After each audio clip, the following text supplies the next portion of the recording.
అనేక మార్లు చెప్పాను. 2014లో కాంగ్రెస్ పార్టీ ఆంధ్రప్రదేశ్ రాష్ట్రాన్ని విభజించిన తీరు మీద మనం ఆవేదన వెలిబుచ్చాం తప్ప ఇక్కడ తెలంగాణ రాష్ట్ర విభజనని జనసేన ఏ రోజు కూడా దాన్ని అడ్డు చెప్పలేదు. ఇది 2009 నుంచి నేను రిపీటెడ్గా చెప్తున్నా. This is my commitment and also Janasena's commitment for betterment of Telangana, for the statehood of Telangana. కాకపోతే కాంగ్రెస్ పార్టీ విభజించిన తీరు మటుకు ఒక అసంతృప్తిని, ఒక అశాంతిని సృష్టించింది. ఈ రోజుకి ఆ వారసత్వపు సమస్యలు ఇలాగే ఉన్నాయి. ఆస్తుల పంపకాలు కావచ్చు, అంటే ఇవన్నీ కాంగ్రెస్ పార్టీ ఆ రోజు చేసిన విభజించిన విధానం కానీ, వాళ్ళ డివిజివ్నెస్ అప్రోచ్ కానీ ఈ రోజుకి ఆ ధోరణి మారలేదు. దానికి ఉదాహరణ ఇటీవల తెలంగాణలో జనసేన సభని అనుమతులు ఇవ్వకుండా అడ్డుకోవడం. ఈరోజు ఎజెండాలు ఇది ప్రధానాంశం కానప్పటికీ కూడా ప్రతిసారి ఒక్కొక్క రాజకీయ పార్టీ తమ సొంత రాజకీయ సరిహద్దులు పెట్టుకొని ఎలాంటి విభజనలు సృష్టిస్తారో చెప్పడానికి నేను దీన్ని ఒక ఉదాహరణగా చెప్తున్నాను. చాలామంది, ముఖ్యంగా మన తెలుగు రాష్ట్రాలు కావచ్చు, కొంచెం దక్షిణాది రాష్ట్రాలు కావచ్చు, మనం ఎక్కువగా వినేది మేము ఢిల్లీ మెడలు ఉంచుతాం, చొక్కా పట్టుకొని నేలకు దించుతాం, తడాకా చూపిస్తాం అని దక్షిణాది నాయకులు చాలామంది చాలా పెద్ద పెద్ద మాటలు మాట్లాడుతూ ఉంటారు. కానీ నిజంగా వాళ్ళు ఢిల్లీకి రాగానే ఆ మాటలు ఎందుకు గొంతులోంచి రావు, పెగలు ఏంటో భయం అనుకుంటాం. అంటే ఎందుకు రాదు అంటే ఆ మాటలు వ్యక్తుల్ని చూసి వీటన్నిటికంటే కూడా ఢిల్లీ రాజధాని చూసిన ఆ విశిష్టత, ఇక్కడున్న విశిష్టత, ఢిల్లీ అనేది ఒక వ్యక్తుల గురించి కాదు, అది చేసిన త్యాగాల గురించి.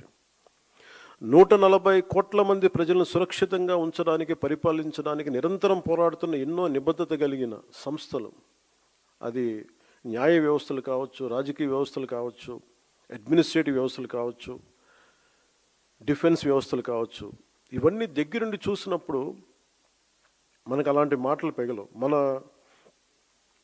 తమ ప్రాంతాల్లో, మన రాష్ట్రాల్లో ఉండి పెద్ద పెద్ద మాట్లాడే నాయకులందరూ కూడా ఇక్కడికి వచ్చినప్పుడు ఢిల్లీ తాలూకు ఈ గాఢతను చూసిన తర్వాత ఈ దేశం యొక్క సమగ్రతని అర్థం చేసుకుంటారు.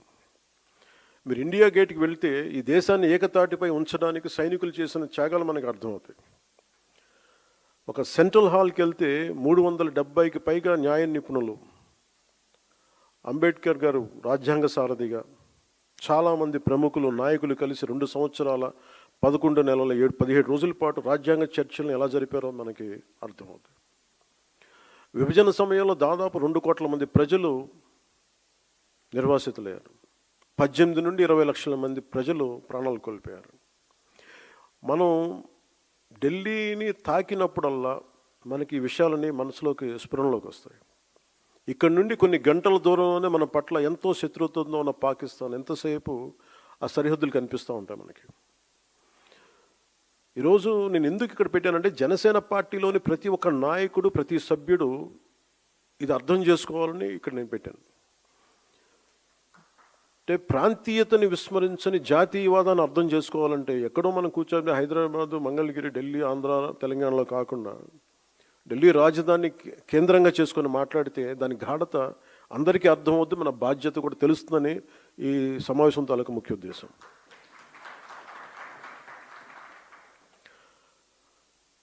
జాతీయ సమగ్రత, దేశభక్తి అనేది జనసేనకి చాలా కీలకమైన అంశం కావాలి మనందరికీ.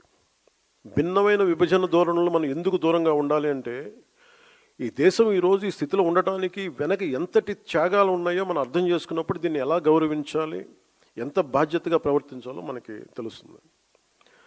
మనకున్న లిమిటెడ్ పరిమితులు కావచ్చు, స్వీయ పరిమితుల్లో మన సొంత సామర్థ్యాలతోటి జనసేన పార్టీ ద్వారా దేశ స్ఫూర్తిని ముందుకు తీసుకెళ్ళటం ఈరోజు ఈ సమావేశం యొక్క